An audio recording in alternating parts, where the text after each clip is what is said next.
Сайн байцгаана уу? Өнөөдрийн бичлэгээ үргэхэд бэлэн боллоо. Кимберли 1998 оны 2 дугаар сарын 26-нд Бразилийн Амазоноос мужийн Манакоро хотод төржээ. Тэр доороо 2 дүүтэй байв. Тэд энгийн ээж охин биш, сайн найзууд шиг л байсан. Ээж нь Кимберлийн амьдралд урам зориг өгдөг хамгийн чухал хүн байв. Багасаа л Кимберл камерын өмнө итгэлтэй тайван байж чаддаг байсан.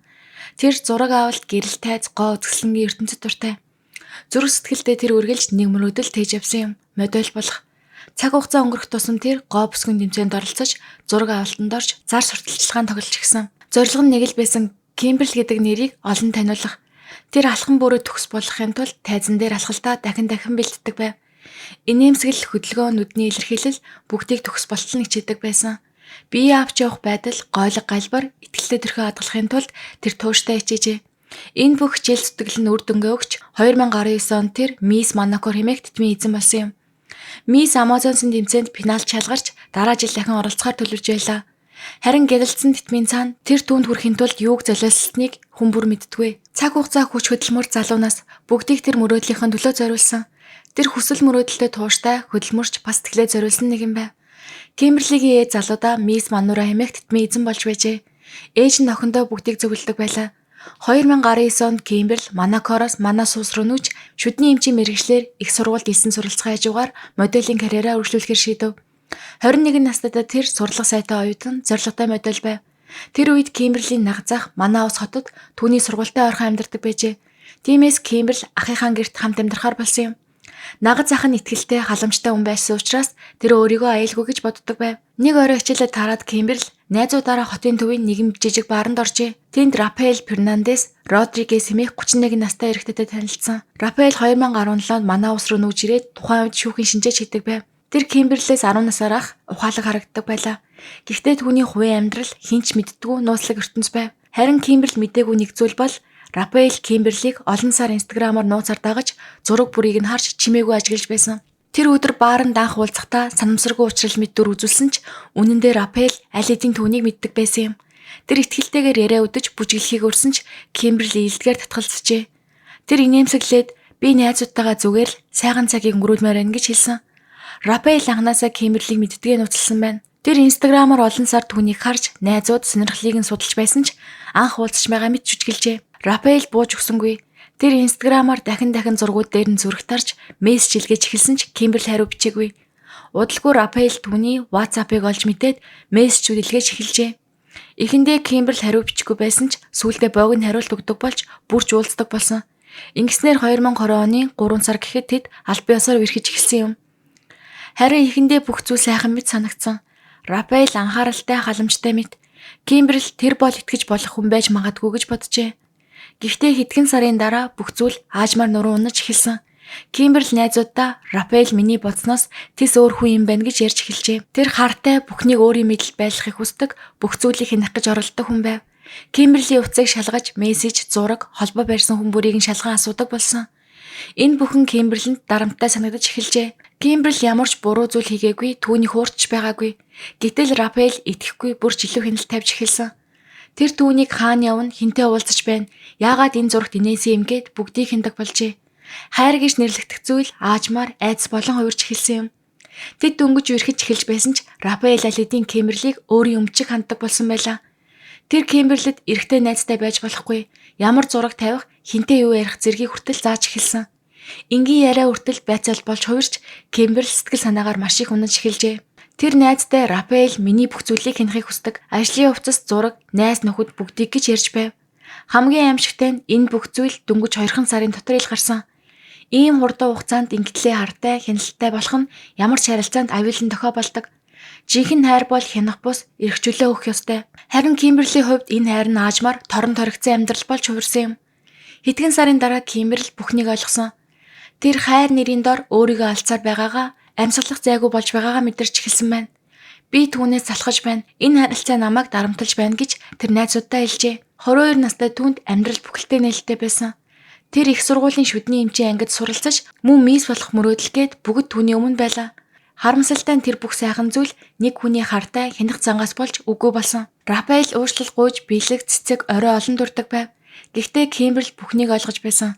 Энэ бол хайр биш, Энэ хүн хизээч өөрчлөгдөхгүйг мэдэрч байлаа. Рафаэл үнтэй бэлэг, сайхан орой олоор бүхнийг мартуулж чадна гэж бодсон. Гэвч Кимберл хайр гэдэг бэлгээр хэмжигдэггүй гэдгийг ойлгож байв. 2020 оны 5 дугаар сарын 10, Кимберл Инстаграмда ээжтэйгээ авахулсан зураг оруулж "Би танаар үргэлж бахархдаг ээжээ" гэж сэтгэл хөдлөм үгс бичжээ. Ээж охин хоёрын инээсэн зураг. Харамсалтай нь энэ зураг түүний хамгийн сүүлчийн оруулсан зураг болсон юм. Тэр өдөр өглөө Кимберл нагаз захтайгаа хамт гүүхээр бэлдэж байлаа. Бас Рафаэл болон нагаз захын хэдэн найзууд байжээ. Нагаз захын дараа нь ярихдаа тэр өдөр бүх зүйл энгийн байсан. Кимберл Рафаэл хоёр инээлдэж ярилцаж байсан. Ямар ч муудалцсан шинж байгаагүй гэж хэлжээ. Гүүж дүүссэн дараа Кимберл ахта өдөр найзтайгаа уулзаад орой ирнэ гэж хэлсэн байна. Тэр өдөр 10 цаг 30 минут орчимд Кимберл мессеж бичсэн байна. Хаалгаа түгжих хэрэггүй шүү. Шүн гэрлөө орохдоо таныг сэрэмээргүй байна. Рафаэл намайг хүргэж өгнө гэв. Тэр үедээ энэ зүгээр л энгийн нэг мессеж шиг байсан. Гэвч энэ нь түүний гэр бүл рүүгээ бичсэн хамгийн сүүлийн мессеж байсан. Өглөө нар мантахад нагаз ах нь гэрийн хаалга баг зэрэг онгоосон дэндүү нам гүн байгааг анзаарчээ. Кимберл гэртээ ирээгүй. Залгсан ч уцаа авахгүй байв. Кимберл тийм хүн биш, тэр үргэлж мессежэнд хариу бичдэг. Нагаз ах нь ямар нэг юм болсон байна гэж мэдэрсэн юм. Тэр дахин залгасан ч авсангүй. Рафаэл руу залгасан ч бас хариу өгсөнгүй. Удалгүй Кимберлийн найзууд ч мөн тэрнтэй холбогдож чадахгүй байна гэж нагаз ах руу мессеж бичжээ. 22 настай хариуцлагатай үгдүүд цөмөсгүй гинэт ор мөргөө алга болно гэж юу. Нагаз ах нь Рафаэлийн байранд очсон. Хаалга тогшиж дуудаж хашгирсан ч хинч хаалга тайлсангүй. Тэр цагдаа дээр очиж Кимберл болон Рафаэл хоёрын алга болсон тухай хэлсэн.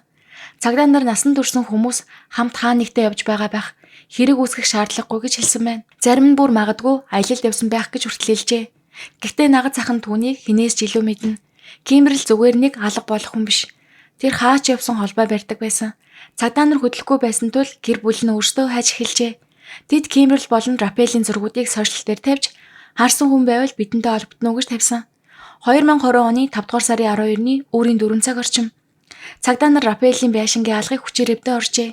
Тэдний олсон дүр зураг хинч төсөөлөөшгүй аимшиг дүр зураг байв. Унтлагын өрөөнд Кимберлийн цогцос эвтэж байсан. Хүзүү болон хэвлийн хэсэгтээ утгалуулжээ. Балкон дээр цустай утга хурууны ань хүртэл тодгоо үлдсэн байв. Цустай хөлийн мөрүүд унтлагын өрөөнөөс хаалга руу явсан байлаа. Өрөөнд аимшигтай хүүтэн байсан нь агааржуулагчийг зориуд хамгийн доод температурт асаалтаа орхисон болохыг илтгэж байв. Магадгүй муудах процессыг удаашруулах үнэрийг дарах зорилготой байжээ. Тэр мөчөөс бүх таамаглал өөрчлөгдсөн. Хамт алга болсон байж магадгүй гэсэн бодол бүгд буруу байсан. Бүх уулмөр, бүх баримт нэг л хүнийг зааж байлаа. Рафаэл бол алуурчин. Цагдаа нар түүний зургийг шууд олон нийтэд цацаж энэ хүн маш аюултай зүгтсэн байж магадгүй гэж анхааруулсан. Кимберлийн найзууд мэдүүлэг өгтөө тэр Рафаэлаас салах талаар бодож байсан гэжээ. Тэгэхээр тэр шүн магадгүй Кимберл салъя гэж хэлэхэд Рафаэл тэсэлгүй уурлаж аимшигт зүйл хийсэн байх магадaltaй байв. Тийм ч учраас мөрдөгчид энэ таамгийг хамгийн бодит хувилбар гэж үзжээ. Дараагийн өдөр буюу 5 сарын 13-нд цагдаа нар Рафаэлийн машиныг Какара хэмээх хотын ойролцоогоос олсон. Гэрээс нь 600 км хол байжээ. Хурдны экзамен камерын шалгахад Рафаэл маш хурдтай давхиж байсан тодорхой болсон. Магадгүй энэ бол Кимберлийг алсны дараа зугтаж явах мөч байсан юм. Тэр бүр замын эргэлтээр хит хурдтай орж машинаа онголтуулсан байв. Харин байрны камерын бичлэгийг шалгатал Рафаэл ганцаараа байрнаас гарч явах нь харагдана. Нүүрэндээ ямар ч айдасгүй. Гэтэл тэр хайртай бүсгүйгээ алчаад гараад явж байсан. 3 хоногийн дараа буюу 5 дугаар сарын 15-нд цагдаа нар мэдээлэл авлаа. Рафаэл Венесуелийн хил орчим Ширэнгуй ой дотор нуугдаж байна гэсэн мэдээлэл байв. Тэнд очиход модын навч ашиглан барьсан түр овоохойд амьдарч байжээ. Тэр урт хугацаагаар нууж амьдрахад бэлдсэн мэт байв. Гэхдээ баривчилгаа амар байгаагүй. Цагдаа нар төхөж очиход гинэт 6 хүн дайрч ирсэн. Тэд бол Рафаэлийн бие хамгаалагчид байлаа. Тэр тэдэнд их хэмжээний мөнгө төлж өөрийг нь хамгаал гэж хүсэлсэн байв. Эцэст нь цагдаа нар бүгдийг барьж тэдэнд та нар алуурчныг хамгаалж байна гэж хэлэхэд бүгд цочирдож бид зүгээр л өртөө хүн зүгтэж байна гэж бодсон. Энэ талаар мэдээгүй гэж хэлсэн байна. Тэд бүгд зэвсгээ тавьж түүнийг аваад яв бид ямар ч холбоогүй гэж мэдэгджээ. Ингээд эцэст нь Рафаэл баривчлагдан аллахын гол сэжигтэн болжээ. Түүнийг оргуулахад тусалсан 2 хүн 24 настай эрэгтэй болон 17 настай хүү. Алуурчныг нуусан хэрэгээр хамт баривчлагдсан байна. Цагдаагийн газар ирсний дараа Рафаэл бүхнийг хүлээв. Тэр шөнө Рафаэл Кимберлийг найзынхын гэрээс авч хамтдаа гэртээ очижээ. Эхэндээ бүх зүйл энгийн байв. Хоол идэж, ярилцаж, инээлдэж байсан. Гэвч ганцхан мөч тэр үдшийг аимшигт хар дарсан зүуд болгож орхисон юм. Кимберл угаалгын өрөө рүү орохдоо уцаа орон дээрээ орхисон байв. Харин Рафаэл тэсч чадсангүй. Тэр уцыг нь авч мессеж аппликейшн бүрийг нь шалгаж эхэлсэн. Хэдэн эрэгтэй найзаас нь ирсэн мессежийг хараад тэр уурлаж харджээ. Рафаэл мэдүүлэхдээ тэр надад худлаа ярьсан. Тэр өөр ирчүүдтэй холбоо барьдаг байсан. Би хяналтаа алдсан гэжээ. Тэр шөнийн тэр мөчид уур хилэнгээ барьж чадхаа болсон байна. Гал тоогоо руу орж хамгийн том утгыг авч нуруундаа нуужээ. Дараа нуруундөө буцаж ирээд Кимберл угаалгын өрөөнөөс гарахыг нь хүлээв. Кимберл үсээ арчиж орон дээр хөвтөн уцаа амагц Рафаэл түүн рүү харж "Эднэр хин юм? Яагаад чам руу битсэн юм?" гэж асуусан. Кимберл "Тэд ердөө найзууд, би хариу бичээгүй, өөр ямар ч зүйл байхгүй" гэж хэлжээ. Тэр ууралсандаа "Чи худлаа ярьж байна" гэж хашгирч гартаа байрсан хутгаа сугалж Кимберлийн хүзүү рүү дараа нь хевлэр нь олон удаа хүчтэй утгалсан байна. 22 настай мөрөөдөл дүүрэн залуу бүсгүй газар унжээ. Бүх зүйл хэдхэн секундэд болсон. Тэр мөчид Кимберл юу бодож байсан бол өмнө нь хайр гэж итгэдэг байсан хүн нь гинэт алуурчин болон хувирсан. Рафаэл түргэн тусламж дуудаагүй. Зүгээр л даавуугаар түүнийг бүтээгээд гараад явсан. Хэрэг гарснаас хойш 1 жил хагасны дараа 2021 оны 10 дугаар сарын 27-нд шүүх хурал эхэлжээ. Гэвч цар тахлын улмаас удааширсан байв. Рафаэлийн өмгөөлөгчид тэр сэтгцэн эмэгтэй байсан, хариуцлага хүлээх чадваргүй гэж хамгаалсан. Гэвч шүүх түүнийг ухаан санаа ирүүл шүүх хуралд оролцох чадвартай гэж дүгнсэн байна. Шүүх хурлын үеэр нийт 9 гэрч оролцсон. Мөн ДНХ шинжилгээ, камерын бичлэг, баримтуудыг дэлгэн үзүүлжээ. Бичлэгт Рафаэл Кимберлийг алсныг дараа биеийг нь хөдлөх гэж оролцсон ч цус дэндүү их биеийн хүнд байсан тул айж орхисон тодорхой байв.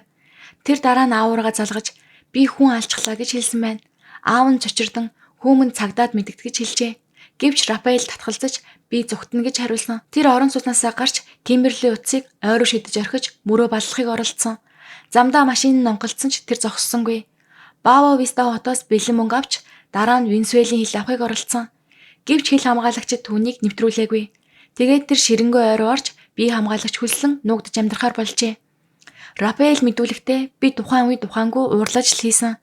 Тэр надад худлаа хийсэн гэж бодсон" гэж тайлбарласан. Гэвч энэ бол зөвхөн түүний өөрийгөө зөвдгөх орлого байлаа. Тэр үнэхээр худлаа хийсэн үү? Эсвэл зүгээр л Рафаэлийн төсөөллөө? Үүнийг хэн ч мэдэхгүй.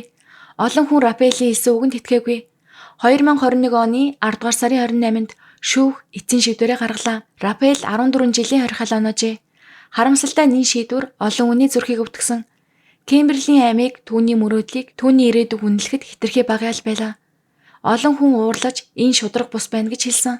Яагаад гэвэл 22 настай охин зүгээр л хайрсныхаа төлөө ийм харгас хүлтэй нүр тулсан. Кимберлийн хэрэг Бразилияар эмэгтэйчүүдийн эсрэг хүчирхийлэл, хайр хянах бус эрхчлөө өгөх ёстой гэдгийг бидэнд дахин сануулсан юм. Түүний түүх бол зөвхөн нэг бүсгүй эмгэнэл биш. Мянган эмэгтэйчүүдийн амьдрал давтагддаг хорт харилцааны бодит дүр зураг юм. Хэрвээ хайр чамайг айлгаж, боож, хязгаарлаж эхлэвэл тэр хайр биш. Тэр бол аюулын дохой. Энэ бол Кимберл Карен Модагийн хэрэг. Залуу мөрөөдөлтэй бүсгүй. Түүний инээмсэглэл өнөөдөр ч олон хүний зүрхэнд гэрэл болон үлджээ. Та энэ хэргийн талаар юу гэж бодож байна вэ? Сэтгэл хэсэгт бодлоо үлдээгээрэй. За тэгээд бичлэг маань таалагдсан бол лайк, саба заавал дараарай.